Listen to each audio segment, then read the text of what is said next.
Lakal hamdu kama yabaghi li zali wajhika wa ismi sultanik. Allahumma sholli ala sayyidina Muhammad wa ala alihi wa sahbihi ajma'in, amma ba'd. Segala puji bagi Allah yang telah membangunkan kami setelah ditidurkannya dan kepadanya kami dibangkitkan. Salawat serta salam semoga tercurahkan dari Allah Subhanahu wa taala kepada junjungan Nabi Yana Muhammad sallallahu alaihi wasallam beserta keluarga,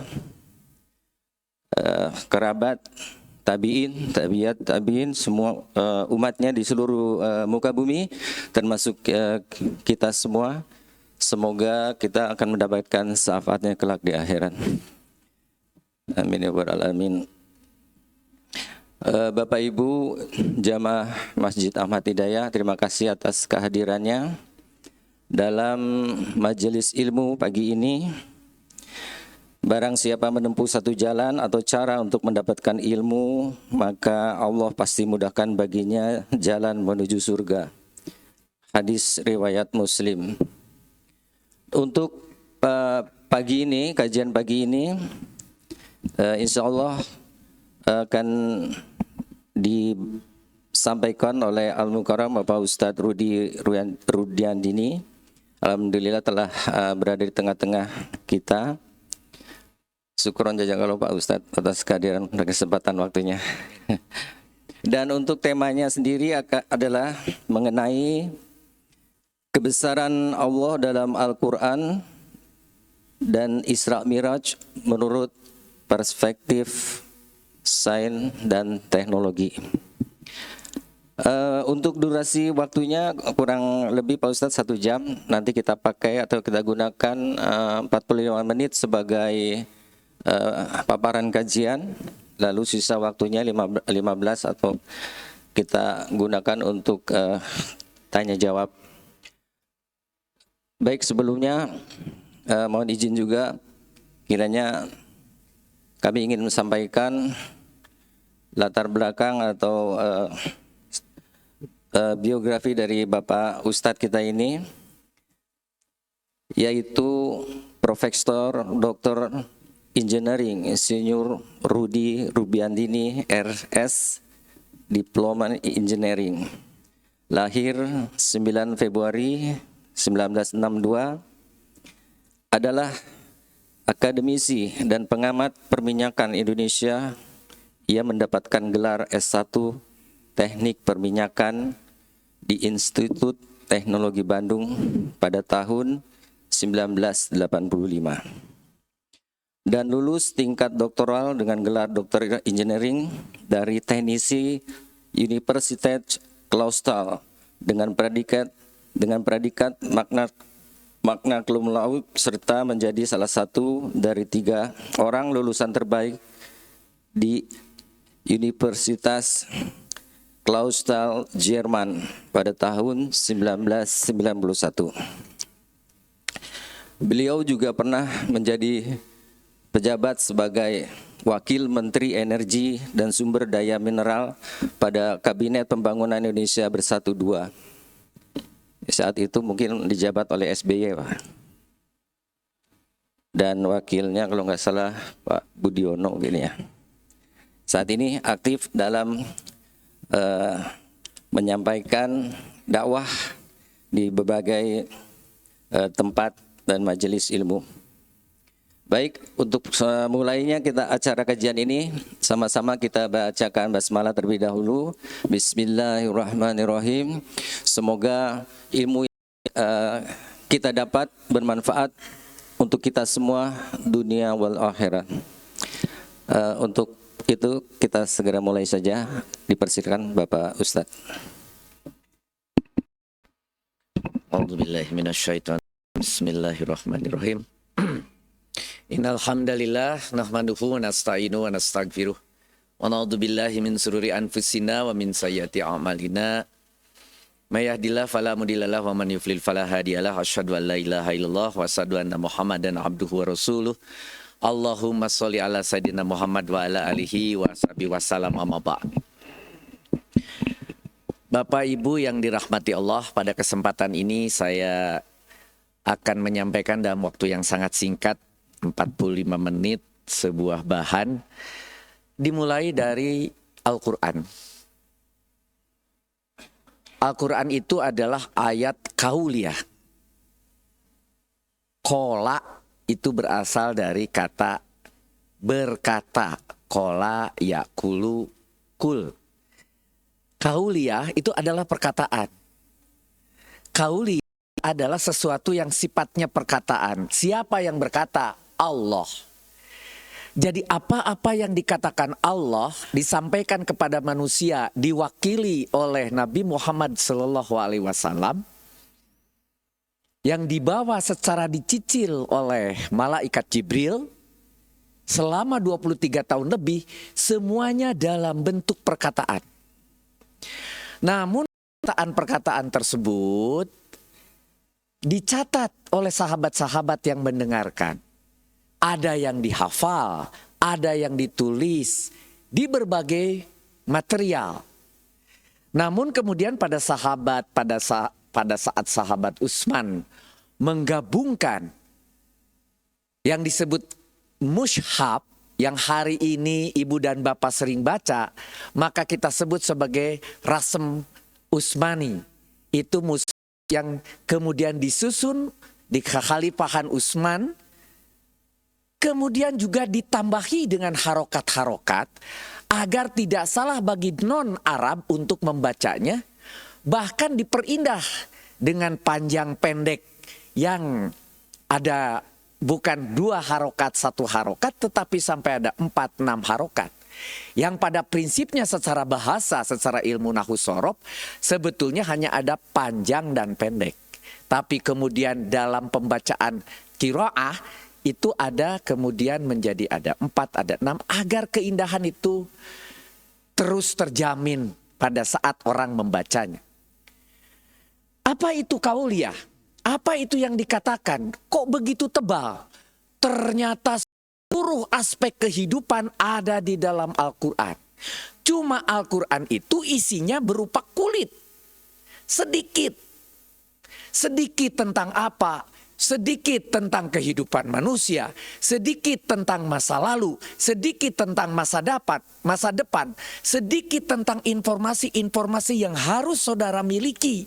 Tetapi semuanya ada. Tetapi yang disebut sedikit pun ternyata 114 surat. Ternyata ribuan ayat. Itu pun isinya sebetulnya sedikit. Apa yang dikatakan Allah kepada Rasulullah melalui malaikat Jibril ini, yang disebut sebagai Al-Quran, dilengkapi dengan hadis. Hadis itu artinya cerita. Apa yang diceritakan? Apa yang dikatakan Rasul? Apa yang diperbuat Rasul? 2. Kalau Al-Quran itu apa yang dikatakan saja, sedangkan hadis itu 2. Yang dikatakan Rasul itu apa? Yang biasanya berupa aturan-aturan kepada kita, mengajak, memberi informasi. Dan apa yang dilakukan Rasul, yaitu yang dilihat oleh sekelilingnya, oleh istrinya, oleh sahabatnya. Dicatat juga, dikumpulkan juga.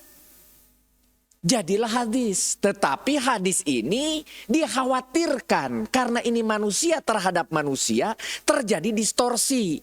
Maka dipilah oleh Muslim, oleh Bukhari, oleh Ibnu Majah, oleh Abu Daud dan sebagainya. Dipilah, muncullah nanti ada hadis sahih, ada hadis maudhu dan sebagainya. Nah, oleh karena itu pada saat saudara-saudara membaca hadis, pergunakan pikiran kita juga dengan keilmuan kita. Karena yang menyampaikan manusia, mata manusia, informasi manusia disampaikan berturut-turut dari mulut ke mulut, baru dicatat. Sekian puluh, sekian ratus tahun kemudian. Kemudian dikumpulkan apa-apa yang dikatakan dan diperbuat Rasulullah tadi, diingat sekelompok orang dan kemudian dicatat jadinya hadis. Tapi ingat kembali ke judul kita tentang Al-Quran. Adalah apa-apa yang dikatakan.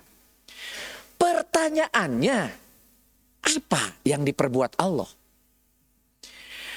Apa yang dikatakan di dalam Al-Quran itu adalah apa yang dikatakan Allah, sedangkan hadis apa yang dikatakan dan diperbuat Rasulullah, ada yang diperbuat Allah yang kita sebut kauniyah. Kauniyah itu yang diperbuat Allah, yaitu ayat-ayat dalam bentuk benda. Benda langit sebagai contoh, matahari, bulan, bintang. Benda yang kita lihat di muka kita, ada ibu, ada bapak, dengan bentuknya, dengan keindahannya, dengan kemampuannya berdiri di atas dua kaki. Dan tidak mudah untuk mampu sebuah tubuh yang tingginya seperti ini berdiri di atas dua kaki. Manusia mencoba membuatnya, namanya robot. Lihat jalannya robot, tidak seindah manusia. Ciptaan manusia yang begitu dibangga-banggakan namanya robot, jalannya aja tidak bagus. Sampai kalau ada manusia yang jalannya paling tidak bagus, kita sebut seperti robot. Artinya yang paling tidak bagus buatan manusia, buatan yang tidak bagus menurut buatan Allah, itu di mana manusia disebut paling bagus namanya robot. Itu dalam bentuk benda, dalam bentuk kejadian. Bagaimana Allah menjadikan manusia tercatat di dalam Al-Quran. Dari nutfah, dari cairan, bertemu di dalam rahim ibu, jadi janin, jadi bayi, kemudian lahir, kemudian ada dalam Al-Quran, ada.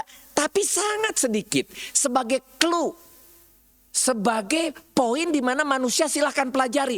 Ada yang mempelajarinya, ada dokternya. Seluruh tubuh manusia itu disebut dokter. Bagian perut tadi ginekolog, bagian ini disebut dokter mata, bagian hidung disebut THT, bagian kulit untuk ibu-ibu biasanya dokter kulit, dokter kuku tuh. Jadi betapa apa yang disebut kejadian itu yang diciptakan Allah dipelajari oleh manusia begitu sulit, karena sulitnya dipilah. Ada dokter ahli mata, dokter ahli perut, dokter ahli internis dan sebagainya. Karena begitu sulit mempelajari apa yang diperbuat Allah tadi. Begitu juga ada ahli geologi, ada ahli astronomi, ada ahli macam-macam. Karena begitu banyak ciptaan Allah yang berbentuk kauniyah, ketika dipelajari manusia ternyata memiliki keteraturan. Begitu teraturnya jadilah sebuah rumus. Rumus matematika, rumus fisika, rumus astronomi, macam-macam rumus. Dibuat rumus tersebut ternyata karena Allah menciptakannya begitu presisi. Begitu presisinya sampai saya tahu, kita tahu kapan akan hadirnya bulan, kapan terbitnya matahari, kapan subuh harus dikumandangkan, kapan maghrib harus dikumandangkan. Kalau zaman dulu kan ada aturannya, kalau kita zuhur, kalau mulai shadow kita, bayangan kita mulai bergeser, ketika bayangan kita sama dengan tinggi kita, maka itu adalah asar dan seterusnya. Zaman sekarang orang lihat jam. Karena orang yakin dengan ilmu yang sudah dituliskan tadi yang Allah buat presisi. Walaupun mataharinya menurut manusia bergeser ke utara, bergeser ke selatan. Tidak pernah lepas, setelah dari utara balik lagi. Tidak pernah terus melonyong ke utara sampai hilang. Tidak pernah. Ke utara, ke selatan. Sampai suatu hari akan ada matahari di atas Ka'bah dalam 1 tahun 2 kali. Pada saat jam dan menit tersebut, seluruh manusia di bumi bisa melihat, membuat ru'yat arah daripada masjid saudara. Sholat saudara diru'yat pada 2 tanggal tersebut setiap tahun. Karena begitu presisinya. Jadi Allah menciptakan kauniyah ini dalam bentuk benda, dalam bentuk kejadian, dalam bentuk peristiwa, dalam bentuk gerakan, dalam bentuk keteraturan, dalam bentuk penciptaan termasuk penghancuran. Allah siapkan. Tidak ada sesuatu yang diciptakan pasti Allah menghancurkannya. Tidak ada yang dilahirkan pasti dimatikannya. Begitu Allah menyiapkan. Dan semua sudah diatur. Oleh karena itu, perubahan-perubahan yang terjadi di dunia ini dengan sistem dan aturannya yang unik. Sampai manusia mempelajarinya dalam bentuk berbagai ilmu pengetahuan tadi. Sangat unik. Dan uniknya itu pun belum terkuak semua. Hanya sebagian kecil. Contoh, Zaman dahulu masih ingat ada namanya buah noni, itu apa namanya? Di kampung saya itu bukan noni sekarang. Buah noni itu dibuang, bau, jelek, ditendang. Tapi hari ini semua orang pakai, bahkan dibuat kapsul katanya untuk obat. Pengetahuan tentang manfaat buah noni baru diberikan kemudian. Dulu tidak. Pengetahuan tentang manfaat X, manfaat Y, manfaat D mungkin hari ini dianggap tidak manfaat, malah dianggap masalah, besok jadi manfaat. Ilmu pengetahuannya diberikan. Ilmu tentang nuklir diberikan saat generasi kita, tapi tidak diberikan saat generasi zaman batu. Bagaimana kalau ilmu itu diberikan pada seseorang zaman batu, nyimpennya aja susah, teknologi memanfaatkannya susah, Allah menyiapkannya.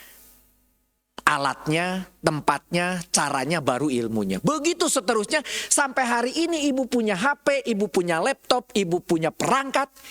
Zaman saya mulai kuliah, 64 kilobyte komputer, warnanya pun hijau, Apple IIe, 64 kilobyte. Sekarang megabyte. Namanya flash disk, udah megabyte, bahkan sudah giga. Laptop saudara, HP saudara. Apalagi ibu-ibu paling senang tuh dengan gigabyte yang besar, yang kameranya banyak katanya untuk selfie. Betul-betul itu begitu dimudahkan, dan itu diciptakan saat ini oleh Allah lewat tangan manusia, lewat otak manusia. Itu penciptaan Allah. Lewat tangan dan pikiran manusia, termasuk listrik yang katanya Edison. Bukan, itu Allah ciptakan bagi kita semua. Termasuk listrik yang bisa nonjol dari infocus sehingga kita bisa melihat sesuatu. Itu semua adalah karunia. Cuma ada karunia yang langsung Allah ciptakan yang manusia tidak ikut turut serta di situ. Ada juga karunia yang manusia diikutkan di situ. Maka sering Allah mengatakan, bukan aku menciptakan, kami ciptakan. Kami itu ada peran lain. Indirectly dia menciptakan itu lewat tangan manusia bersama malaikat atau apapun. Kami menciptakan kholak, dari kholako itu kami menciptakan. Itu adalah sebuah fenomena di mana Allah semua ciptakan dengan caranya. Di dalam surat Al-Fussilat ayat ke-53 dikatakan, kami akan memperlihatkan kepada mereka tanda-tanda ayatun, tanda-tanda kekuasaan kami di segala wilayah bumi dan pada diri mereka sendiri. Pada diri mereka sendiri. Coba ketika kita kecil hidung pendek. Kita membesar hidung kita memanjang. Tapi sesudah tua apa hidung kita terus memanjang? Hanya orang tertentu yang hidungnya terus panjang. Yang selalu berbohong katanya begitu. Wallahu alam ya. Pinocchio namanya gitu ya. Hidung kita atur selnya. Kuku kita kalau sudah dipotong memanjang. Rambut kita sudah dipotong memanjang. Siapa yang mengatur?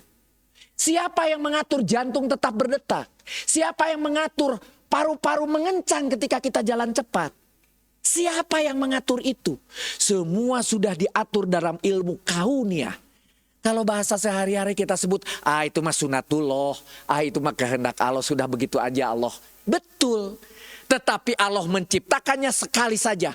Kun fayakun. Sekali saya ciptakan kata Allah, maka dia akan berlaku seterusnya. Kun fayakun. Ketika saya ciptakan kun, jadilah fa, maka jadilah dia terus. Begitu. Kun fayakun. Maka jadi dan jadilah terus. Sekali saya ciptakan satu manusia, maka dia akan jadi terus berkembang biak. Saya jadikan hewan, saya jadikan tumbuhan, saya jadikan matahari, saya jadikan semua berfenomena, termasuk udara yang kita nikmati. Jangan lupa, ini gratis oksigennya. Sekali kena corona, mahal satu botol oksigen itu. Baru sadar betapa mahalnya oksigen itu. Baru cerita oksigen. Belum cerita lutut. Makin tua masalah kita biasanya di lutut dimulai. Kalau lutut sudah bermasalah, berapa biaya menyuntik lutut, berapa mengganti kelopak lutut, ratusan juta. Kalau lutut saja sudah ratusan juta, berapa ini lengan, berapa internis, berapa jantung, berapa paru-paru. Tubuh ini berapa harganya? Tidak terkira. Allahu Akbar. Kalau itu kita rasakan, kita tidak akan ada lagi yang mengeluh. Sudah diberi mata, diberi hidung, diberi kesehatan aja. Oh, alhamdulillah ya Allah. Bayangkan ketika sakit baru terasa. Kemarin enak sekali melihat orang jalan di Arca Manik 1 keliling 1,5 kilo, 4 keliling sudah 6 kilo. Sekarang 1 kilo saja sudah tidak bisa saya jalani. Tuh, baru terasa nikmatnya itu jalan kaki. Baru terasa nikmatnya itu bernapas dengan lega tanpa harus menggunakan alat dan sebagainya. Di sini dikatakan bahwa Al-Quran itu adalah benar dengan ditunjukkan tanda-tandanya. Tanda-tandanya harus kita yang melihat Al-Quran itu adalah benar. Tujuannya agar dengan tanda-tanda itu membuat kita yakin. Tiadalah cukup bahwa sesungguhnya Tuhan mau menjadi saksi atas segala sesuatu. Kullasain qadir. Allah menciptakan segala sesuatu, Allah mengetahui atas segala sesuatu, Allah menguasai atas segala sesuatu. Mari kita lihat di dalam surat Al-Mulk ayat ke-60 ayat ketiga. Alladzi khalaqa sab'a samawati tibaqo. Alladzi, kalau lagi belajar ilmu nahwu sorof biasanya diterjemah satu-satu. Alladzi yang, aladina orang-orang yang kholako menciptakan, berdomir huwa, karena huwa maka boleh ada penggantinya di belakang. Kalau ketemu itu yang namanya rofa, kalau tidak ada berarti dia, itu harus dicari siapa di depannya, ceritanya harus dibaca. Di ayat sebelumnya ternyata yang ini sedang menceritakan tentang Tuhan. Maka Allah di kholako, yang menciptakan di sini adalah Tuhan Allah. Yang menciptakan apa? Pasti ada objeknya. Kalau menciptakan pasti ada maf'ul bih, ada objeknya. Dicari di situ yang apa? Yang i'robnya nasob. Di sini sab'a. Oh, nasob berarti dia adalah maf'ul bih. Yang menciptakan apa? 7 tidak tuntas. Itu namanya a'dad. Ada makdudnya pasti. Samawatin, atin. Kalau atin itu artinya jamak. Jamak bagi mu'anas. Samawatin itu ternyata dianggap mu'anas. Nah, berarti sab'a samawati adad ma'dud ini sebagai maf'ul bih yang menciptakan 7 lapis langit atau 7 langit asalnya. 7 langit-langit karena ini adalah jamak samawatin. 7 langit-langit karena langitnya itu banyak lebih daripada 1. Tibakon berlapis-lapis. Diterjemahkan oleh kita, Allah menciptakan 7 lapis langit, begitu. Kemudian mataro fi khalqi rahmani min tafaut. Gitu. Dalam hal ini makna fi tidak. Taro akan kamu lihat. Kenapa jadi akan? Karena ada ta. Ya yuta tu anu nanu. Setiap ada ta, setiap ada nun, setiap ada alif. Oh, itu berarti mudorik. Kalau mudorik bisa diterjemahkan akan atau diterjemahkan sedang. Berarti taro akan kamu lihat dari ro'a, ru'yat, lihat. Kamu lihat fi holki, fi di dalam holki, penciptaan dari holkun. Jadi di dalam penciptaan Ar-Rahmani, yang Rohman, dalam hal ini kembali lagi kepada Allah. Ar-Rahman yang maha pengasih, min tafaut, gitu, ketidakseimbangan. Jadi diterjemahkan indahnya, tidak akan kamu lihat sesuatu ketidakseimbangan pada ciptaan Tuhan yang maha pengasih. Tidak ada yang tidak seimbang. Semuanya seimbang. Matahari, bulan dan sebagainya berputar pada porosnya, bergerak, tidak pernah bertabrakan. Kalaupun lurus disebut gerhana, hanya lurus. Untuk akhirnya tidak bisa melihat sinarnya disebut gerhana matahari, gerhana bulan. Dan itu pasti terjadi dan bisa dihitung. Dan kita bisa tahu tahun ini kapan akan ada gerhana, tahun depan, tahun lusa akan tahu. Karena begitu teraturnya. Jangankan gerhana yang tiap bulan datang, contohnya datang bulan, kapan awal bulan, tahu kita. Apalagi ibu-ibu tahu datang bulan gitu ya. Bapak-bapak juga tahu kapan 1 Syawal, kapan 1 Ramadan dan sebagainya. Tahu, tahun depan, tahun lusa kita sudah tahu sebetulnya. Walaupun masih selalu terjadi keributan, masalah hilafiyah harus ru'yat, harus ro'a, harus dilihat. karena ditulisnya harus dilihat. Lihat itu bisa dengan mata, bisa dengan hati, bisa dengan pikiran. Pikiran itu ilmu pengetahuan, bisa. Itu namanya melihat. Bukan hanya dengan mata. Ro'a, jadi taro. Tidak akan kamu lihat sesuatu ketidakseimbangan pada ciptaan Tuhan yang Maha Pengasih. Farji'il basoro, maka kembalilah pandangan. Artinya lihat sekali lagi, kedua kali. Tadi disuruh lihat, sekarang lihat sekali lagi. Hal taro min futur. Hal adakah apa atau adakah kamu lihat taro min futur.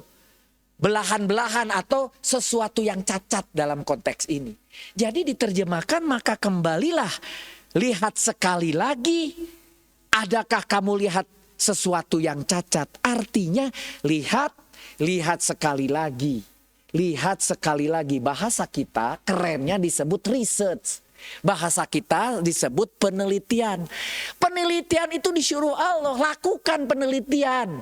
Jadi para peneliti di universitas, di lembaga penelitian itu melaksanakan niatnya pesuruhan Allah, maka menjadi pahala.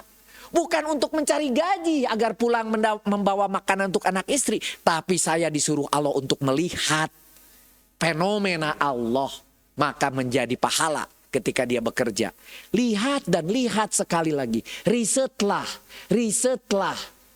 Kita tidak boleh duduk saja. Harus melakukan riset, lihat sekali lagi. Mari kita lihat. Ketika pagi seperti ini, ketika Bapak Ibu pulang dari masjid, selalu kita melihat keindahan alam. Atau kadang-kadang kalau Ibu dan Bapak ke Pangandaran, sengaja subuh-subuh itu lihat ke pantai. Atau sore hari lihat ke pantai, ngapain coba? Ngelihat indahnya lukisan yang dibuat Allah, dalam sekian detik berubah warnanya berkali-kali.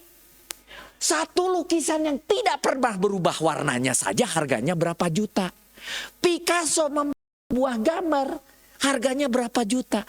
Allah menciptakan tiap hari, setiap pagi, siang, sore ada gambar dan warnanya berubah. Dan kita nikmati dengan gratis. Sadarkah kita? Bagaimana ketika malam tahun baru. Dengan indahnya, dengan segala macam warna-warninya. Kalau tadi subuh kebetulan misalnya bulannya bagus. Kita lihat pulang dari masjid itu indah bulan purnamanya. Pagi-pagi subuh, aduh. Masya Allah. Ucapkan itu. Subhanallah, maha suci Allah. Allah lah yang berkehendak untuk ini. Masya Allah. Subhanallah. Terucap dari mulut muslim itu. Masya Allah. Subhanallah. Nah, untuk para pemuda, ganti bahasa terkejut saudara. Kalau ada sesuatu, bukan anjrit. Bukan. Gitu. Ganti sekarang. Subhanallah. Masya Allah. Gitu. Tabarakallah. Dan seterusnya. Mulai ganti. Pergantian itu tidak mudah. Kalau kita lihat, kalau kebetulan saudara di negara daerah utara atau selatan, terutama utara, apalagi sekarang Januari, itu saudara bisa lihat keindahan bagaimana air, namanya H2O, tidak berbentuk cair, tapi berbentuk padatan, dan jatuhnya pun pelan-pelan disebut salju, seperti ini. Betapa indahnya. Oh, kita kan sekarang di negara tropis. Kalau negara tropis lihat Pangandaran aja. Tidak pernah saudara bisa menemukan bentuk ombak yang sama. Tidak pernah. Itu nikmatnya kita jalan-jalan ke pantai. Kita menikmati ombak yang selalu berbeda. Selalu berbeda. Allah ciptakan itu. Mengapa muncul ombak itu di pinggir pantai? Begitu juga ketika saudara lihat ada pantai yang indah dengan pasir yang putih. Kita bisa berendam. Gratis Pak, Ibu. Bayangkan kalau renang di kolam renang berapa bayarnya? Berapa biayanya? Ini gratis. Ditambah lagi di situ banyak mineral yang bisa membunuh kuman-kuman kita. Apapun yang dikirim dari sungai, termasuk kotoran kita, termasuk bangkai kalau sudah ke laut, disucikan oleh laut. Laut itu pensuci dan saudara boleh wudhu dengan air laut. Apapun padahal semua barang masuk ke laut. Laut kurang apa? Coba Allah sudah ciptakan. Permukaan bumi. Mulai kita naik ke atas sekarang. Kalau tadi di permukaan kita naik ke. Diselimuti air. Kalau saudara, ibu-ibu, bapak-bapak pergi umroh atau pergi haji. kebetulan naik pesawat, tingginya 33.000 feet atau 11.000 meter atau 11 kilometer. Awan itu maksimum biasanya di 8 kilometer. Sehingga sebetulnya ibu dan bapak terbang di atas awan. Dan ibu lihat awan tuh di bawah seperti ini. Ada awan gitu ya, diselimuti air dan berupa awan.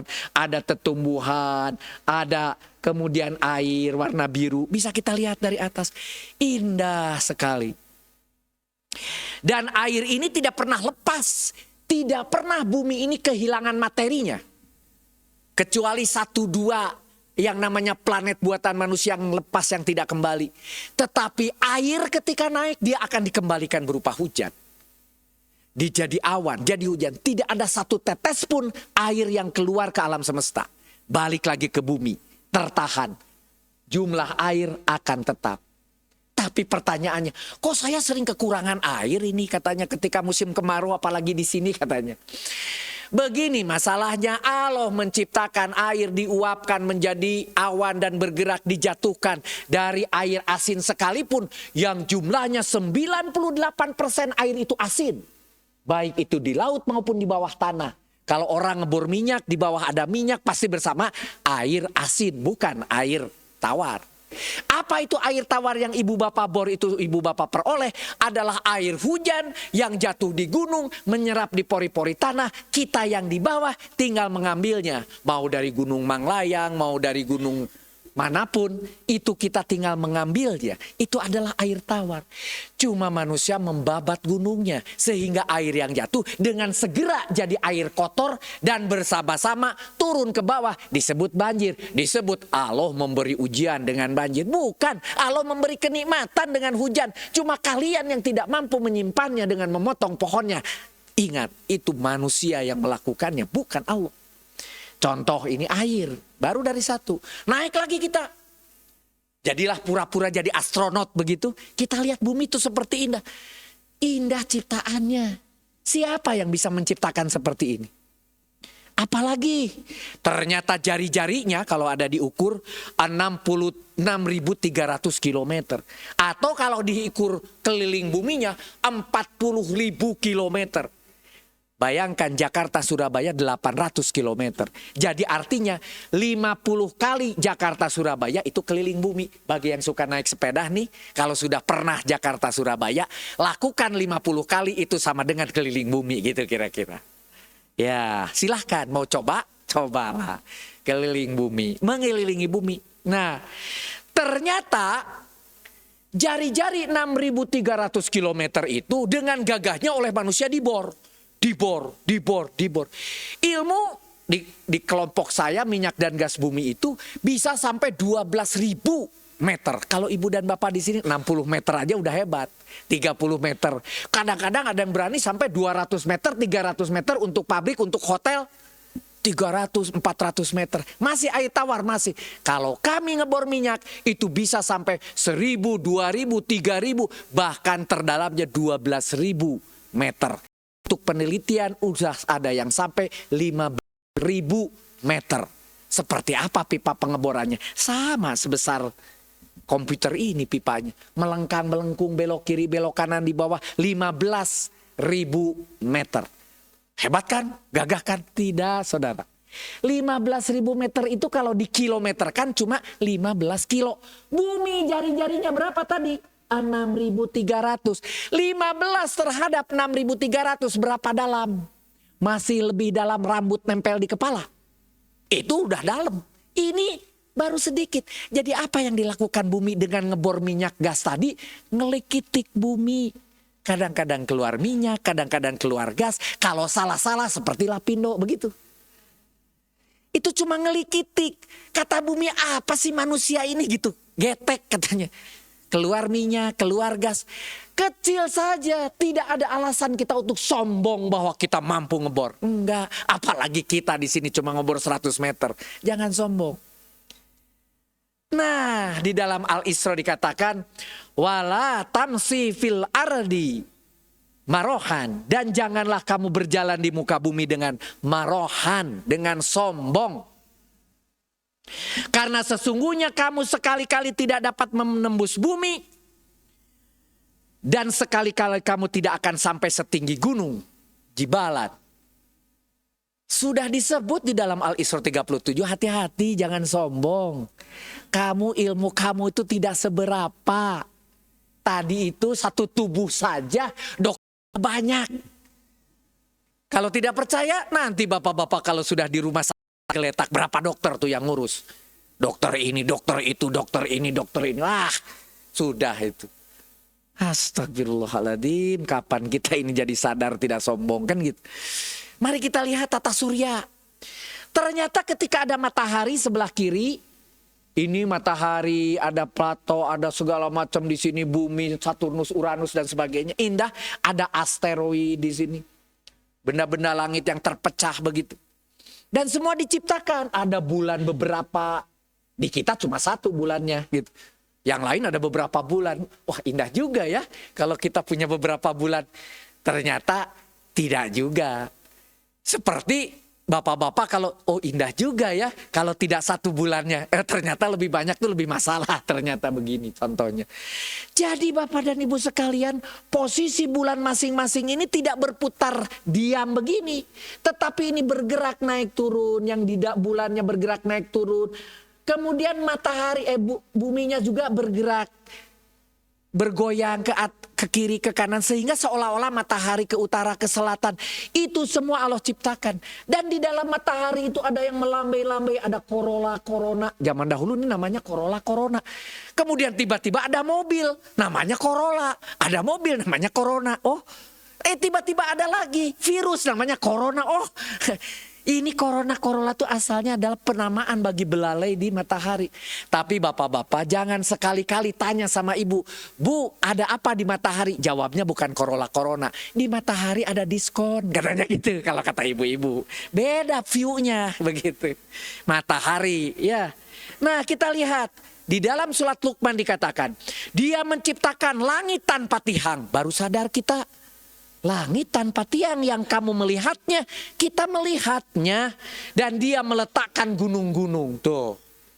Allah sudah menciptakan langit tanpa tiang, sadarkah kita? Tadi dengan planet yang begitu banyak dengan asteroid, saya akan melihat asteroidnya. Di mana asteroid? Tersebar banyak. Di sini ada Merkuri, ada bumi di sini, tapi ada asteroid. Apa ternyata? Melindungi ketika ada meteor yang akan masuk, tertabrak dulu dengan asteroid. Maka bumi yang ada di kelompok di dalam ini terlindungi. Allah melindungi bumi dengan diciptakannya asteroid. Balik lagi. Ma khalaqta hada batila. Tidak ada yang sia-sia yang aku ciptakan. Begitu kata Allah. Contohnya tadi buah noni. Dulu dianggap sia-sia, sekarang jadi obat. Kan gitu. Sekarang hari ini kita tidak tahu pete sama jengkol itu apa manfaatnya selain makan jadi enak. Wallahu alam, besok lusa ditemukan, ternyata jengkol itu membantu ini, membantu itu. Wallahu alam. Ternyata kita tidak tahu namanya kolesterol, sekarang dihindari. Ternyata otak terbuat dari kolesterol. Kalau saudara berkurang kolesterolnya, otak saudara makin mengkerut. Mudah lupa, mudah pikun, mudah Alzheimer. Ternyata kolesterol juga bermanfaat tuh kan gitu. Ma khalaqta hada batila. Kalau demikian apa dong yang harus saya lakukan? Apapun dimakan kecuali yang Allah haramkan, yaitu babi. Makanlah semuanya. Tapi jangan berlebih-lebihan, begitu kata hadis. Yang dilarang bukan tidak boleh makan. Yang dilarang itu berlebih-lebihan. Gitu. Jangan berlebih-lebihan. Nah, mari kita lihat. Tata surya yang bergerak ini tidak sejajar satu sama lain, tapi tidak pernah bertabrakan. Dan dia bergerak dengan sangat sempurna. Di dalam A'araf 56, matahari dan bulan dan bintang, wasamsa wal qamara wa nujumuha musakhkharatin bi amri. Yang tunduk dengan perintahnya, dia tunduk kepada perintah Allah. Ini yang disebut tunduk kepada perintah Allah bagi planet-planet. Itu bukan kita seperti sujud, ruku, tetapi dia mengikuti seluruh aturan Allah tanpa masalah. Ditambah lagi, itu yang pertama, betapa indahnya. Sekarang kita lihat ukuran. Al-Qamar mengatakan, sesungguhnya kami benar-benar menciptakan segala sesuatu menurut ukuran. Allah menciptakan dengan ukuran. Lihat bumi. Bumi dengan diameter tadi jari-jari 6.300 punya graviti 9,8 yang sekarang kita jalan dengan enak. Ketika di bulan diameternya lebih kecil, gravitinya lebih kecil, jalan pun keleng. Seperti apa? $6 Million Man gitu ya. Ya ibu-ibu bapak-bapak yang sudah seumuran saya pasti tahu film $6 Million. Jalan itu tank. Karena gravitasinya kecil. Tapi kalau di planet yang besar, Saturnus, Uranus, air pun tidak ada. Karena H2O tidak pernah menguap seperti kita. Tetapi dia menjadi es. Karena gravitinya terlalu besar. Diameter sudah membuat sedemikian besar. Sehingga oksigen di udara kita juga pas. Jumlahnya 21% pas. Kalau itu sama Allah dibuat lebih tinggi seperti yang ada di botol oksigen, oksigennya terlalu tinggi, maka hutan-hutan ketika panas sedikit terbakar. Allah ciptakan pas nitrogennya yang banyak sampai 70% oksigen. Ukuran semua sudah dibuat pas, jangan minta aneh-aneh. Ya Allah, mintakan semua udara ini oksigennya tinggi biar saya tidak perlu botol. Tidak, Allah sudah ciptakan segitu paling pas, begitu. Ukuran sama Allah sudah dibuat pas. Jangan aneh-aneh. Yang namanya H2O ketika kena dingin jadi es, ketika panas menjadi uap. Udah dipaskan itu adanya di bumi. Maka di bumi ada es, ada air, ada lautan. Sehingga kita bisa hidup. Makhluk hidup. Oleh karena itu ketika para astronom mau mencari planet, nomor 1 dicari apakah planetnya ada air. Apakah diameternya menyerupai bumi. Kalau diameternya kegedean ditinggal. Kalau diameternya menyerupai baru didekati. Ketika dilihat apakah ada air atau tidak. Kalau ada air sangat mungkin ada kehidupan. Begitu caranya ilmuwan berpikir. Tata surya yang disebut matahari tadi yang ibu-ibu paling suka. Matahari dibandingkan dengan bumi. Ini bumi Bu. Pak, kelihatan gak ya?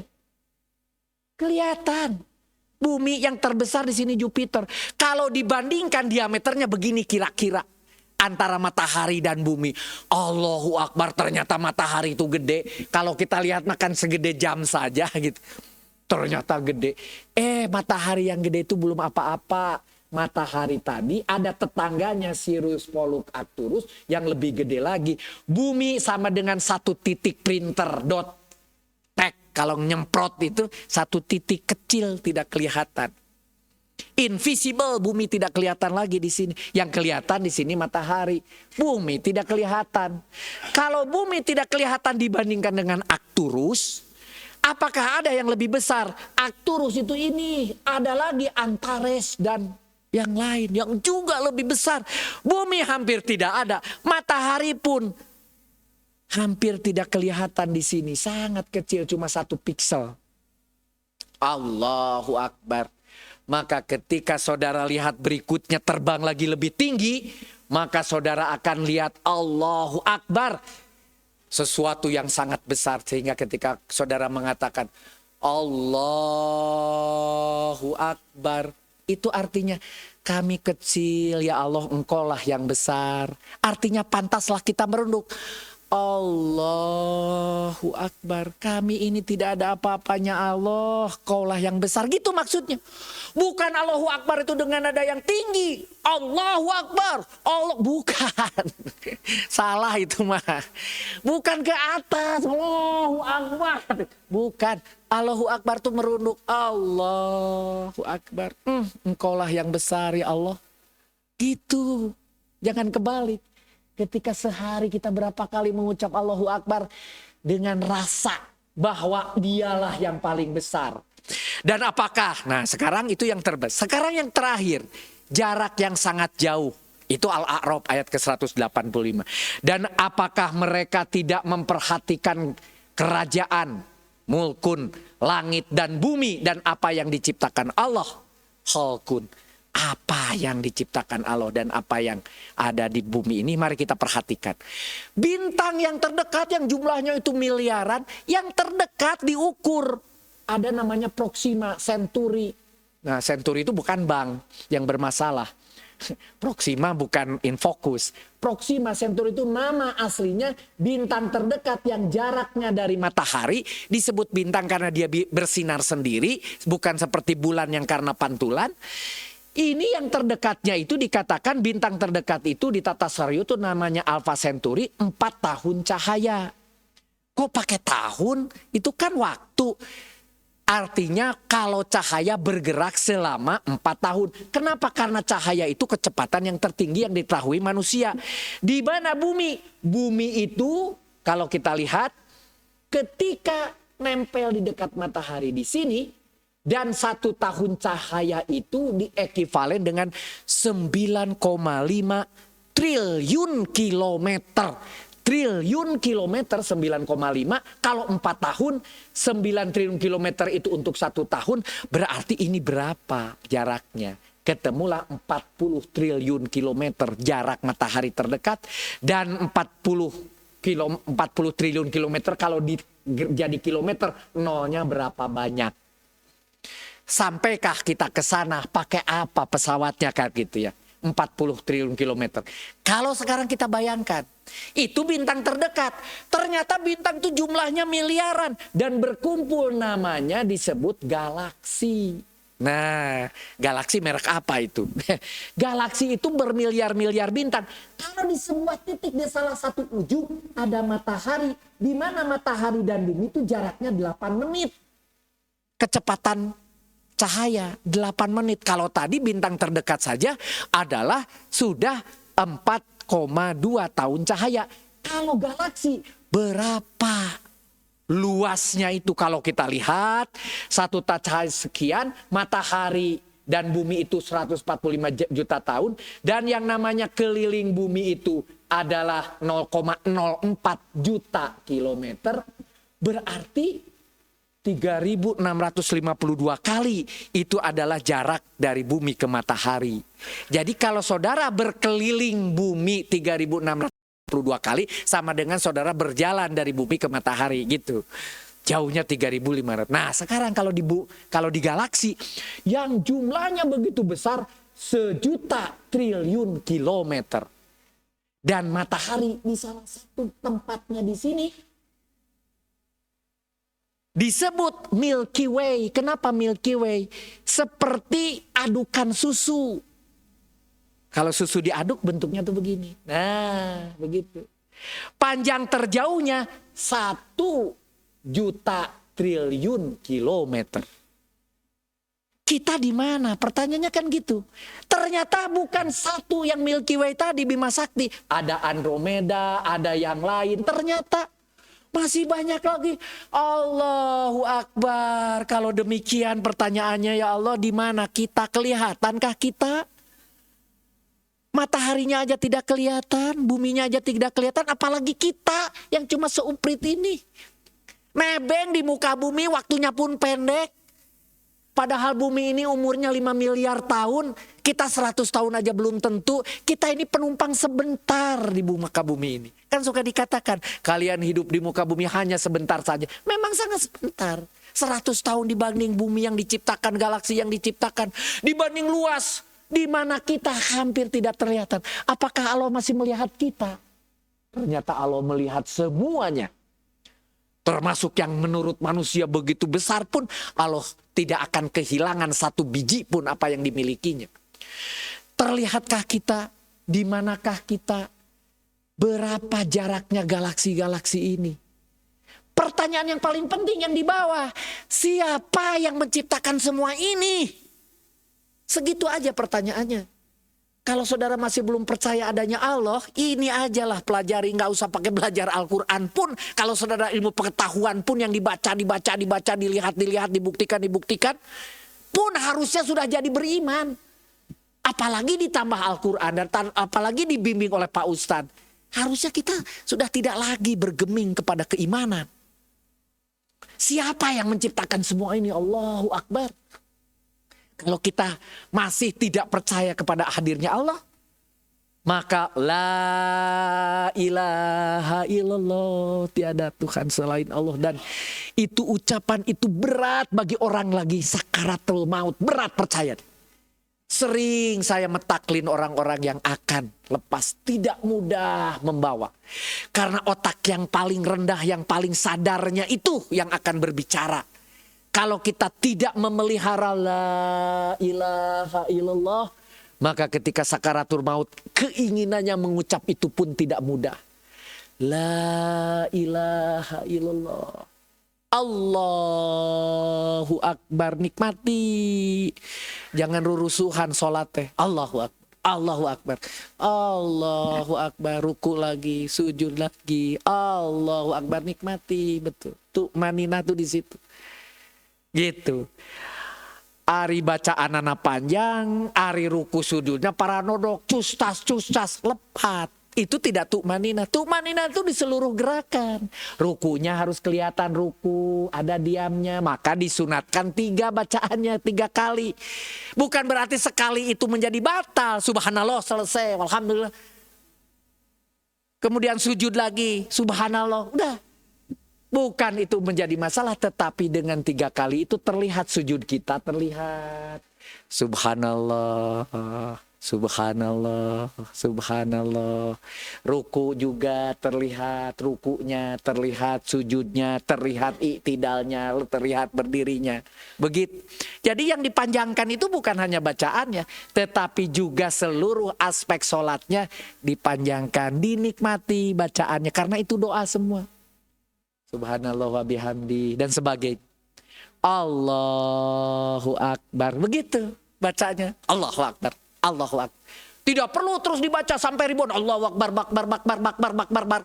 Puluhan ribu untuk apa? Allahu Akbar. Begitu. Nah, terakhir. Ini tambahan. Karena permintaannya dari DKM tadi, dari pendekatan ilmu pengetahuan, sudah selesai. Ilmu pengetahuan membawa kita pada keimanan. Kalau tadi ilmu pengetahuan sudah saya sampaikan dan Bapak Ibu tidak tertambah imannya dengan tadi, walhu alam saya, hidayah hanya datang dari Allah. Saya hanya berusaha menyampaikan agar iman Ibu dan Bapak menjadi bertambah. Saya tambahkan Isra Miraj, kenapa? Karena ini sekarang sedang berhubungan dengan jadwalnya. Mohon maaf sedikit lagi, 5 menit lagi. 5 menit lagi untuk Isra Miraj. Di dalam surat Al-Isra, subhanalladzi asra dan seterusnya, saya langsung saja. Karena waktunya, maha suci Allah dari subhana ini yang telah memperjalankan. Asra itu memperjalan, bukan berjalan.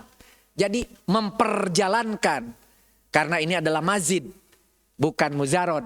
Memperjalan, posisi Rasul itu adalah pasif dia. Diperjalankan. Yaitu siapa? Rasul Muhammad. Jadi Allah yang telah memperjalankan pada malam hari di Masjidil Haram dari Masjid ke Masjidil Aqsa. Ini adalah sebuah perjalanan yang sudah di-create sama Allah. Yang telah kami berkahi sekelilingnya agar kami perlihatkan kepadanya sebagian tanda-tanda. Yaitu ayat-ayat kebesaran kami, sesungguhnya dia benar-benar maha mendengar, maha melihat.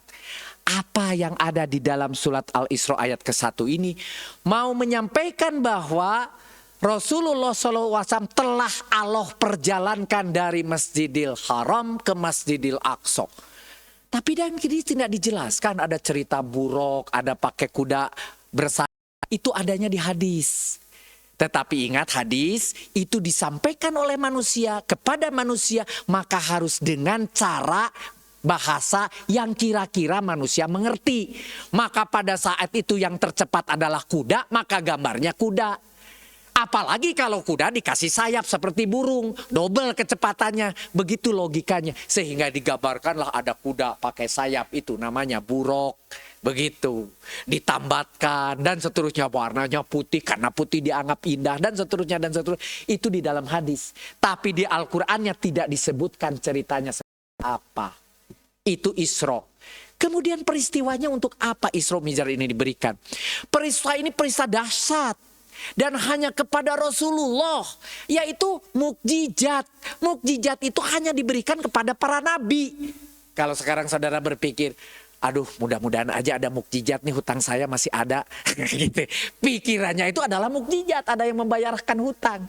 Bukan, mukjizat itu lebih tinggi dari itu. Hanya kejadian-kejadian yang di luar sunatullah. Kalau ini dilepas itu jatuh, itu sunatullah. Kalau ini dilepas tidak jatuh, itu mukjizat dan itu hanya diberikan kepada para rasul. Kalau api itu bisa membakar tubuh yang ada hidrokarbon, ya, tapi ternyata tubuh ini tidak terbakar ketika ada yang membakarnya, yaitu hanya para nabi. Ketika ada laut bisa dibelah, itu hanya para nabi yang melakukan atau yang menerimanya. Itu mukjizat.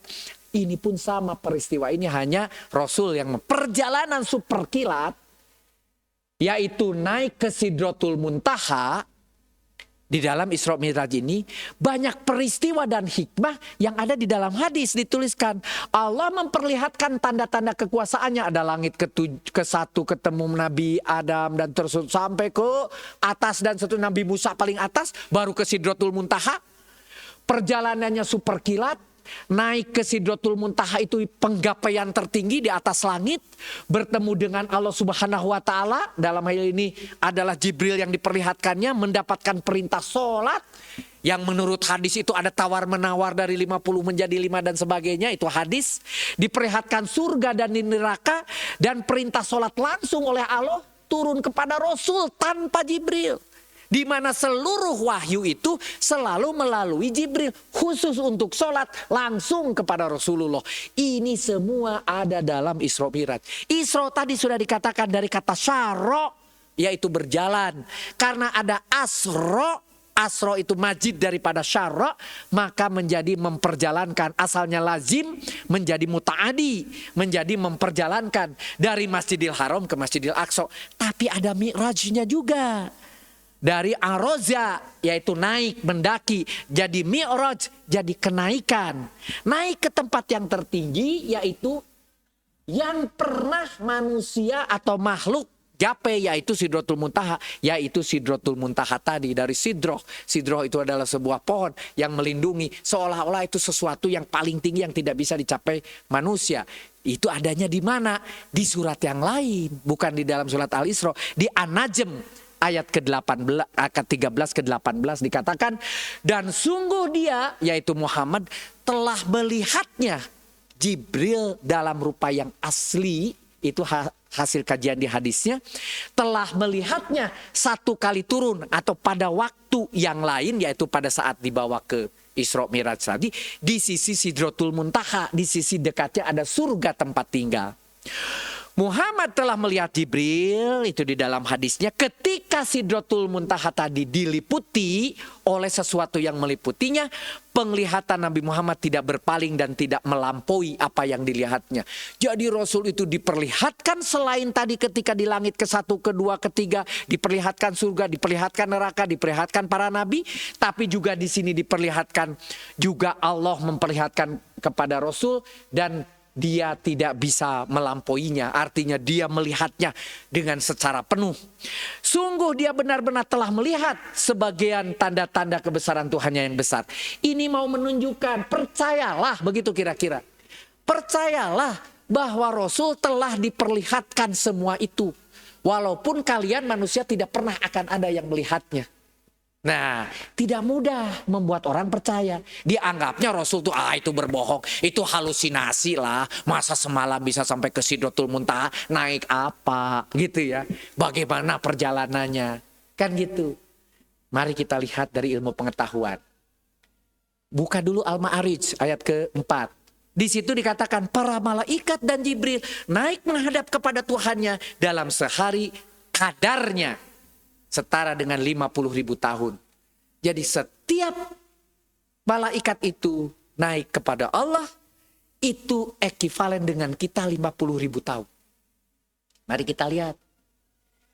Malaikat berjalan dengan kecepatan, anggap aja kecepatannya seperti cahaya. Kenapa cahaya itu?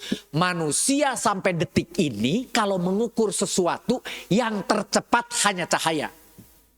Tidak ada yang lebih cepat dari itu yang bisa diukur oleh manusia di laboratorium, di riset dan sebagainya. Dari sini ke sini tidak ada bedanya ini. Sepersekian detik. Bahkan kalau saudara lihat, apa itu? Kalau ada mau hujan tuh, petir, sinarnya masuk, suaranya baru kemudian bla bla bla bla bla bla bla bla. Kenapa? Sinar itu lebih cepat daripada suara. Begitu. Sinar itu Itu hanya sepersekian-sekian detik, suara baru datang kemudian gitu. Betapa cepatnya. Nah, kecepatannya itu diukur oleh para ahli. Karena kita bukan ahli, percaya saja. Kalau saudara tidak percaya, buktikan sendiri. Kalau tidak terbukti, harus percaya. Kan begitu bahasanya. Ilmu pengetahuan begitu. Ilmu kedokteran begitu. Kata dokter ini. Saudara harus percaya. Ketika saudara membuktikan, oh ternyata bukan Pak. Saya panas Pak dokter, panas dingin. Kata dokter, oh ini flu, oh ini karena virus. Bukan Pak dokter. Buktikan, saya tadi lihat bekas pacar saya. Jadi panas badan saya. Nah itu berarti saudara lebih benar dari dokter gitu. Saudara panas karena melihat pacar, kan gitu kira-kira. Nah kalau seandainya bukan itu penyebabnya dan kita tidak tahu, percaya saja sama dokter. Persis seperti ini. 299 juta 792 458 meter per detik. Ini meter, jumlahnya 929 dalam 1 detik. Sudah segitu kira-kira. Itu namanya cahaya. Jadi kalau 1 hari kira-kira berapa lama? Dikalikan aja kalau ini per detik. Kalau 1 hari maka 27 miliar kilometer. 1 detik 27 miliar kilometer. Oh lebih daripada bumi dong. Bumi cuma 40.000 kilometer. Iya makanya dari matahari yang begitu jauh cuma 8 menit. Jadi kalau ibu moe tongong begitu. Bapak-bapak pagi-pagi moe tongong. Itu adalah cahaya yang nempel di bapak itu 8 menit yang lalu dari matahari berjalan. 8 menit. 8 menit. Jarak cahaya 50.000 tahun. Kalau tadi cerita Al-Ma'arij ini benar 50.000 tahun. Kalau dianggap kecepatannya cahaya, maka berarti kira-kira ekivalen dengan 500.000 triliun kilometer. Namanya Jibril, namanya Mikail, namanya semua malaikat. Kalau berjalan kepada Allah dalam 1 hari atau dalam 1 malam, itu 50.000 triliun kilometer. Oh, berarti disitulah kita kira-kira. Ini manusia. Kita lihat. Alam semesta tadi. Kita bayangkan alam semesta seperti apa. Ternyata tadi jarak matahari 0,5 miliar kilometer atau 500 juta kilometer. Jarak bintang terdekat tadi 40 triliun. Tadi sudah dijelaskan. Menyeberangi Bima Sakti 1 juta triliun kilometer. Alam semesta yang teramati oleh teropong manusia yang dinaikkan ke angkasa sehingga tidak terhalang oleh kotoran dan bisa menembus, yang teramati itu 500.000 kali dari Bima Sakti. Berarti kira-kira 0,5 triliun kilometer. 2 kali triliunnya. 0,5 triliun kilometer. Itu alam semesta yang disebut berbagai macam galaksi. Nah, mari kita lihat cerita kembali ke Isra Mi'raj. Kita lihat. Perjalanan Isra Mi'raj, Rasul memperjalankan sampai langit ke-7. Pertanyaannya, langit ke-7. Langit ke-7. Langit pertama saudara tahu di mana? Tidak ada. Manusia sampai generasi saya tidak menemukan batas langit pertama yang tadi dibilang ini. Yang tadi dibilang ini kata Allah. Kalian bisa melihatnya dan kalian ini pun belum jadi langit pertama selesai. Itu hanya karena kalian tidak mampu melihatnya. Begitu. Ini Allah langit ke-7. Di atas itulah baru Sidratul Muntaha. Sidratul Muntaha itu di atasnya lagi, gapaian tertinggi. Jadi kalau begitu, apakah ini yang kita lihat dengan galaksi yang tadi kita sebut Allahu Akbar itu, di luar itu yang disebut Sidratul Muntaha? Kedua, dari situ maka kita bisa simpulkan bahwa kalau kita hitung dengan ilmu manusia yang disebut kecepatan cahaya, ternyata tidak bisa. Perjalanan Isra Mi'raj itu bukan pakai fisik seperti kuda yang tadi digambarkan, pakai sayap sekalipun, pesawat terbang, roket, atau apapun yang sifatnya fisik. Bahkan perjalanan itu bukan secepat cahaya sekalipun yang manusia bisa mengukurnya. Pertanyaannya pakai apa? Pakai apa kalau bukan pakai cahaya? Karena kalau pakai cahaya, dengan kecepatan cahaya tubuh manusia ini melorot, tidak ada yang berbentuk fisik lagi. Perjalanan Isra Mi'raj itu lebih dari kecepatan cahaya yang manusia bisa mengukurnya. Lebih dari kecepatan fisik apapun. Pertanyaannya apa? Wallahu alam. Tidak ada jawaban dari suatu masalah itu harus bisa dijawab saat ini. Seperti tidak taunya bumi ini bulat. Zaman dahulu disebut bumi datar. Lama-lama orang mengetahui ternyata bumi bulat. Dulu mengatakan matahari mengelilingi bumi. Akhirnya ketemu bumi mengelilingi matahari. Dulu dikatakan matahari diam. Ternyata ketahuan matahari mengelilingi galaksi. Dulu dianggap galaksi itu satu. Ternyata galaksi banyak. Begitu ilmu pengetahuan. Sampai detik ini tidak boleh ada yang mengklaim bahwa Rasul pergi menggunakan perjalanan fisik. Tapi perjalanan yang kita manusia sampai detik ini tidak pernah tahu materinya apa, metodenya apa, caranya apa. Karena ilmu pengetahuan tertinggi dengan ilmu pengetahuan cahaya pun tidak bisa menjelaskan tentang Isra dan Mi'raj yang dilakukan oleh Rasulullah Shallallahu Alaihi Wasallam. Nah gitu Bapak Ibu, mohon maaf kita selesaikan saja. Kesimpulannya alam semesta adalah ciptaan Allah yang sangat sempurna.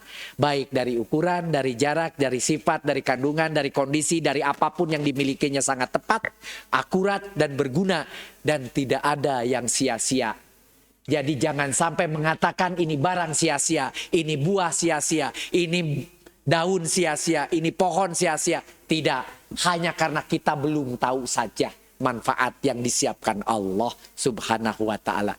Kita harus banyak istighfar, astagfirullahaladzim, segera setelah sholat. Bahkan selain astagfirullah, masya Allah, subhanallah, alhamdulillah, ini ucapan-ucapan indah yang dikeluarkan oleh Muslim. Wala ilaha illallah. Di dalam hadis dikatakan bahwa Rasul setelah sholat, sebelum dia berdiri dari tempat duduknya, selalu membaca subhanallah, alhamdulillah, wala ilaha illallah, wallahu akbar. Sekali boleh, 3 kali syukur. Menghabiskan tasbih 33 kali silahkan. 1000 kali monggo. Tidak ada aturan angkanya. Tapi kenikmatannya, tumakninahnya membacakan ini setelah setiap selesai sholat, subhanallah, walhamdulillah, wala ilaha illallah, Allahu akbar. Itu adalah yang disunahkan oleh Rasulullah Shallallahu Alaihi Wasallam. Wallahu alam. Wassalamualaikum warahmatullahi wabarakatuh. Waalaikumsalam warahmatullahi wabarakatuh. Subhanallah, alhamdulillah. Terima kasih Pak Ustadz atas paparan ilmunya dan insya Allah bermanfaat buat kita semua. Tibalah pada saat sesi tanya jawab bagi Bapak Ibu jamaah yang ingin bertanya. Dari ibu kita wakilkan 2, dari bapak 2 aja, mengingat waktunya sudah sebentar Pak di sini loh. Bismillahirrahmanirrahim. Luar biasa sekali ceramah Pak Ustadz pagi ini tentang hal-hal fisik yang akhirnya menjadi gaib bagi kita. Ya. Yang terakhir mengenai langit 7 yang kita kenal baru langit yang biru. Ya. Jadi saya kira ini adalah satu hal yang kali terkait dengan ayat yang tadi kita baca Pak Ustadz. Subhanalladzi asra bi 'abdihi laila minal masjidil haram ilal masjidil aqsa barokna haulahu linuriyahu min ayatina. Tadi kan disampaikan bahwa diperjalankan sampai Masjidil Aqsa yang barokna haulahu, yang diberkahi di sekelilingnya. Ada beberapa pertanyaan atau saya mohon pendapatnya. Pertama, Masjidil Aqsa pada zaman Isra Mi'raj dulu, itu kan masjidnya aja hancur lebur. Nah, jadi sudah tidak mencerminkan barokna haulahu linuriyahu min ayatina, yang diberkahi linuriyahu min ayatina ya. Saya kira itu cerminannya tidak cocok. Apakah mungkin sebenarnya Masjidil Aqsa-nya yang di Sidratul Muntaha bukan di Palestina? Sebab Masjidil Aqsa itu kan artinya juga masjid yang jauh. Sementara negeri Palestina disebut di dalam ayat lain adalah negeri yang dekat. Jadi saya kira mungkin, maksud saya pertanyaan bagaimana pendapatnya, apakah mungkin jangan-jangan ini Masjidil Aqsa-nya adalah Masjidil Aqsa yang berada di Sidratul Muntaha. Ya, saya kira itu aja Baik. pertanyaannya. Terima kasih. Assalamualaikum. Ada lagi yang lain sekalian? Satu lagi, Bapak. Enggak.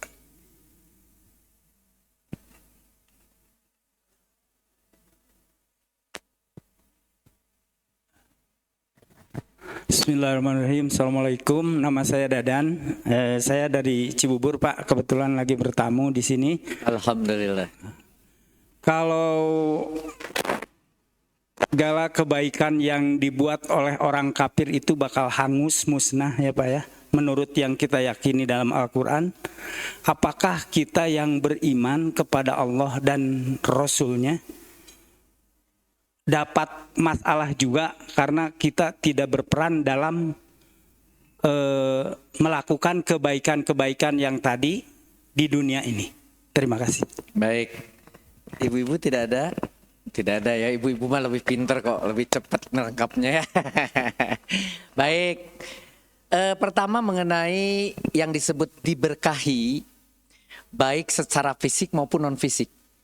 Kalau di dalam hadis cerita diberkahi di asbabun nuzulnya, bahwa memang di sekeliling daripada Masjidil Aqsa waktu itu adalah tempat di mana orang bertijaroh, di mana orang di situ juga apa disebutnya itu berdagang.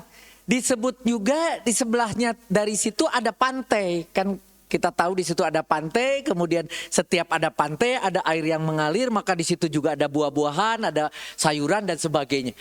Compare to Mekah. Mekah itu kering kerontang, untuk air aja Siti Hajar harus lari-lari bolak-balik sampai akhirnya ketemu hanya sebuah titik air yang sekarang kita sebut sebagai air jam-jam itu. Jadi compare terhadap Mekah waktu itu sudah sangat-sangat diberkahi, Pak. Sudah sangat diberkahi. Di situ ada tempat bertijaroh, ada sayur, ada buah-buahan, ada pantai yang tidak ada dilihat dari fisik. Tetapi di dalam hadis-hadis itu dikatakan yang namanya diberkahi itu, bayangkan seluruh agama lahir di sekitar itu. Seluruh para nabi tidak jauh dari titik itu. Dan pada saat kita sholat pun awalnya berarah ke situ. Dan kemudian akhirnya kita harus menghadap ke kiblat. Sehingga ada sebuah masjid disebut Qiblatain, di mana kiblatnya berarah ke Masjidil Aqsa dan kemudian Masjidil Haram. Gitu. Jadi benar bahwa itu adalah diberkahi baik secara fisik maupun non fisik. Gitu ya, diberkahi.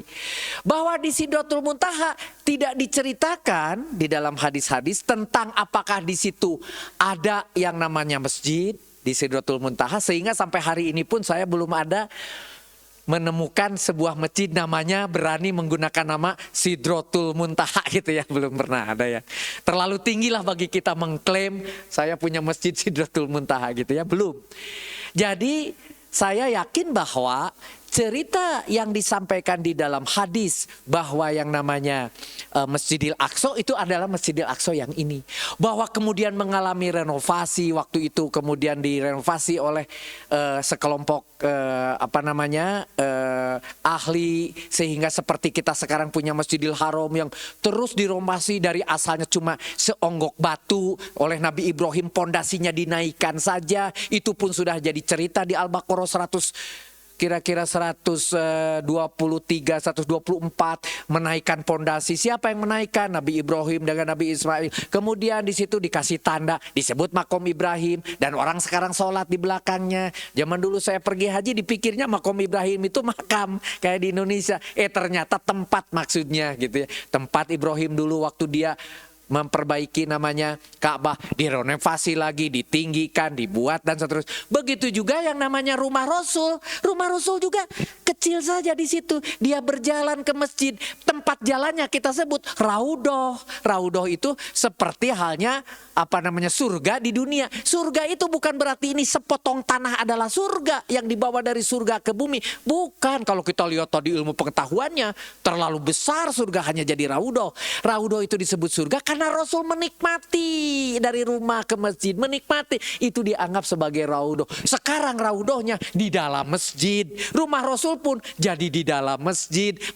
Sampai makam pun jadi di dalam masjid gitu. Semua berkembang. Jadi kalau compare pada saat itu ya, itu adalah memang diberkahi dan memang itu lebih dibanding dengan Mekah secara fisik maupun non fisik. Yang kedua, hati-hati Pak, dalam kita mengklaim alhamdulillah punya kenikmatan dari Allah, terus aduh innalillahi saya dapat ujian dari Allah. Ada gempa, wah ini ujian dari Allah, kiamat sudah dekat gitu. Wah ada tanah longsor, ada banjir. Wah ini ujian. Hati-hati. Allah memberikan sesuatu kepada manusia kun fayakun dengan ilmu pengetahuannya, dengan segala macam keteraturannya adalah netral. Netral. Netral itu adalah bisa positif, bisa negatif.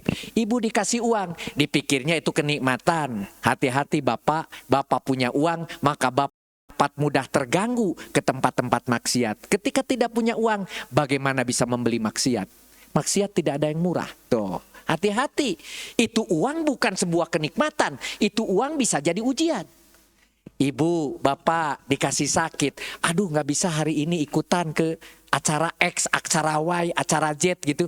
Bukan berarti, aduh saya sedang mendapat ujian, mohon maaf saya tidak bisa ikut. Apa? Aduh lutut saya. Itu baik. Karena apa? Mungkin ibu dan bapak sengaja ditahan oleh Allah agar tidak dekat dengan sesuatu yang membuat ibu menjadi tidak baik. Ketemu orang menjadi bergibah, ketemu orang menjadi bermasalah. Atau secara fisik punya masalah yang lebih berat daripada cuma kaki.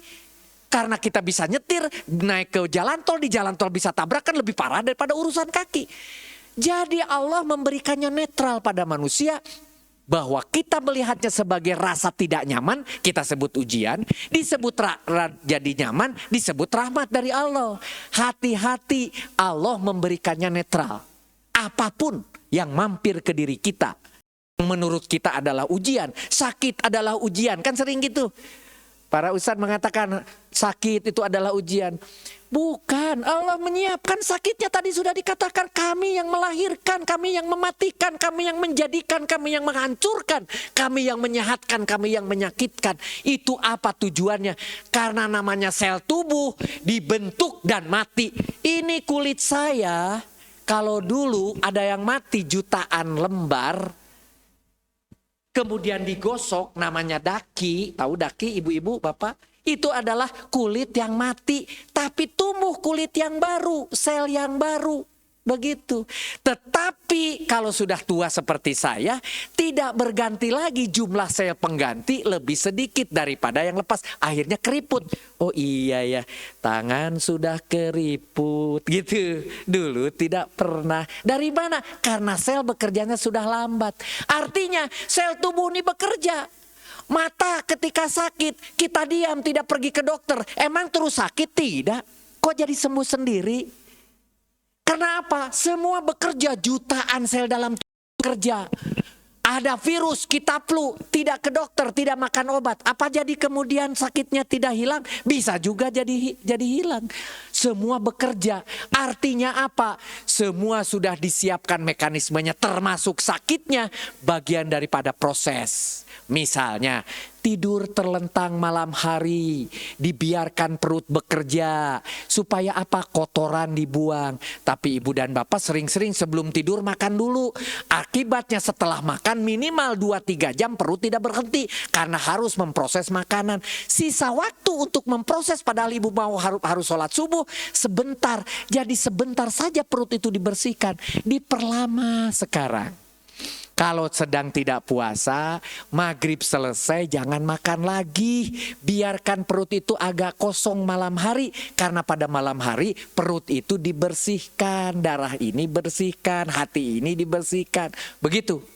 Nah jadi kembali lagi, ketika tadi ada orang kafir menciptakan barang, katanya akan dihancurkan. Bukan barang, apa-apa yang dimiliki atau dibuat oleh kafir akan hancur. Hancurnya itu bukan fisik seperti yang saudara pikirkan. Ilmu keyakinan yang diciptakan oleh manusia, dalam hal ini misalnya oleh kafirin, dengan ilmu logikanya akan kalah dengan ilmu yang akan datang dari kauliyah maupun kauniyah. Kauliyah itu dari Al-Quran sudah ada kadang-kadang, walaupun kita belum mengerti. Tapi kadang-kadang nanti kauniyahnya, ilmu pengetahuan baru menyatakan dulu ilmu yang itu salah. Tuh, hancur tuh pengetahuan yang itu. Kalah dengan pengetahuan berikutnya. Pengetahuan X, Y, Z dulu yang diciptakan ternyata salah. Ada ilmu yang baru, begitu. Itu adalah pernyataan bahwa apa yang ada akan dihancurkan. Tetapi apa yang ada dari Allah, yaitu kauliyah yang ada di Al-Quran dan kauniyah yang ada di alam semesta, itu yang akan abadi. Begitu maksudnya. Jadi kafir itu bukan hanya manusia yang tidak percaya pada keimanan kepada Allah dan kepada Rasul. Kita pun bisa jadi dianggap kafir ketika kita hanya benar-benar menggunakan otak saja tanpa sadar bahwa ini sebetulnya ciptaan Allah. Kami hanya mempelajarinya. Sehingga di dalam Islam tidak ada namanya copyright. Buku tidak boleh difotokopi, tidak boleh dicontek. Software tidak boleh, ini copyright, tidak. Dalam konsep Islam, right to copy. Silahkan dikopi, silahkan dikopi, silahkan dipakai. Karena apa? Ilmu pengetahuan yang bermanfaat itu adalah bagian yang dibawa oleh kita di dalam koper ketika kita ke akhirat. Ilmu pengetahuan yang bermanfaat adalah bagian daripada bekal kita di akhirat. Maka right to copy. Silakan ilmu saya, buku saya, baca.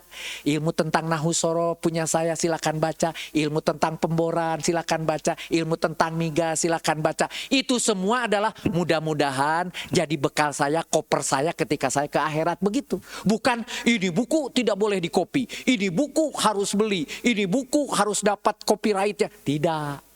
Di dalam Islam, right to copy. Apa yang ibu ciptakan, apa yang bapak ciptakan, apa yang ibu tulis, apa yang ibu peroleh menjadi right to copy oleh orang lain. Begitu Pak. Jadi artinya apa-apa yang diciptakan dalam hal ini, baik oleh kita, oleh kafir, oleh siapapun akan hilang, benar. Tetapi hilang itu dalam arti akan tertutupi oleh ilmu pengetahuan berikutnya, kalah oleh pengetahuan yang lebih sempurna, yang lebih mumpuni lagi di kemudian hari. Jangan khawatir, anak cucu kita lah yang akan menjawab apa yang kita hari ini tidak tahu. Insya Allah. Bayangkan, masih ingat bapak dan ibu ketika harus mengetik pakai mesin tak-tuk, tak-tuk, tak-tuk gitu. Adakah hari ini orang yang pakai itu? Tidak ada. Hilang, tapi bapak pernah melihatnya. Kan begitu? Adakah ibu dan bapak kalau mau lebaran pergi berduyun-duyun ke Jalan Lembong, ngirim telegram indah, kirim telegram. Zaman sekarang jangankan telegram, pakai telepon video call kelihatan cucu kita di Eropa, cucu kita di Australia, cucu kita sedang di Mekah, kelihatan real time. Kebayang nggak bahwa itu hanya ada dalam film The Shane, film Star Trek gitu kan?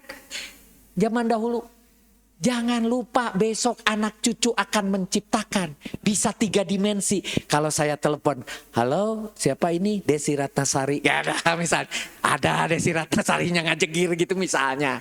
Mohon maaf ibu-ibu ya. Itu bukan contoh aja gitu ya. Halo bapak, gitu ingin nelpon bapak. Saya tahu bapak sedang ada di kantor, gitu kelihatan. Ngajegir 3 dimensi. Bukan tidak mungkin karena sudah ada di dalam film Star Trek kan gitu. Ngajegir gitu. Jadi jangan khawatir, anak cucu kita akan menciptakan sesuatu karena Allah, sesuatu yang lebih baru yang kita tidak kebayang. Kebayangkan oleh bapak dan ibu sekalian, HP ada di tangan. Halo ibu bapak kan begitu. Kadang-kadang pakai telinga. Halo, itu orang ngacapruk sorangan, zaman dahulu makan gitu. Sekarang mah orang kalau sudah ngacapruk, berarti sedang pakai earphone kan gitu. Orang India on off Jadi kalau on off ceklek orang ini on off terus gitu kan. Tidak pakai tangan, semua sudah hands-free kan gitu. Lama-lama ini tidak dipakai lagi. Semua di dalam tubuh langsung kita bisa tek on. Halo Bu, sedang di mana? Oh iya, ya sudah tek mati. Bisa begitu tanpa harus pakai apa-apa. Insya Allah. Artinya apa? Kita harus percaya bahwa Allah akan menyiapkan hal-hal baru dibanding hal-hal yang ini kita ketahui. Tetapi ingat, ma khalaqta hada batila. Pasti tidak ada yang sia-sia yang Allah ciptakan. Termasuk tadi, ada kesulitan menurut ukuran manusia, ada rasa sakit menurut ukuran manusia, ada sesuatu yang tidak nyaman menurut manusia. Itu semua datang dari Allah dalam posisi netral. Netral, hanya tinggal kita menghadapinya.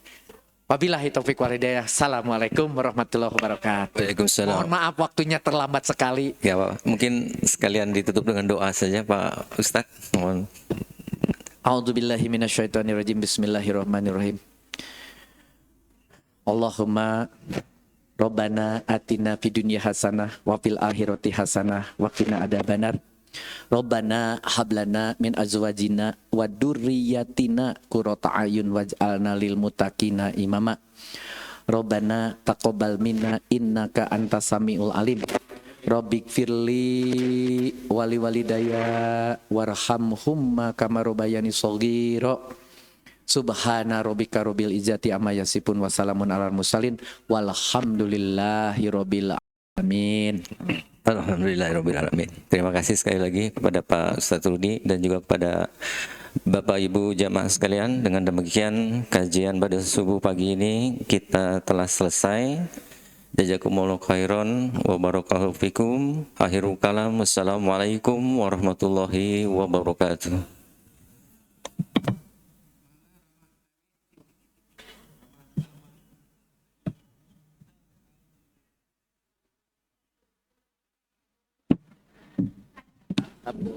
Aduh, sami-sami punten ah.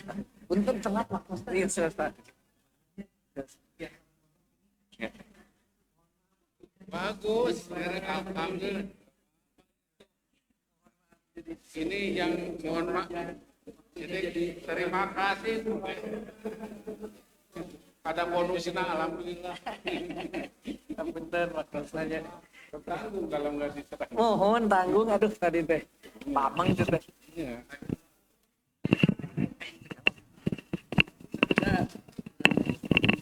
Mana habisnya? Ke sana ke Sabuga biasa hari Minggu kan jalan kaki. Tapi kalau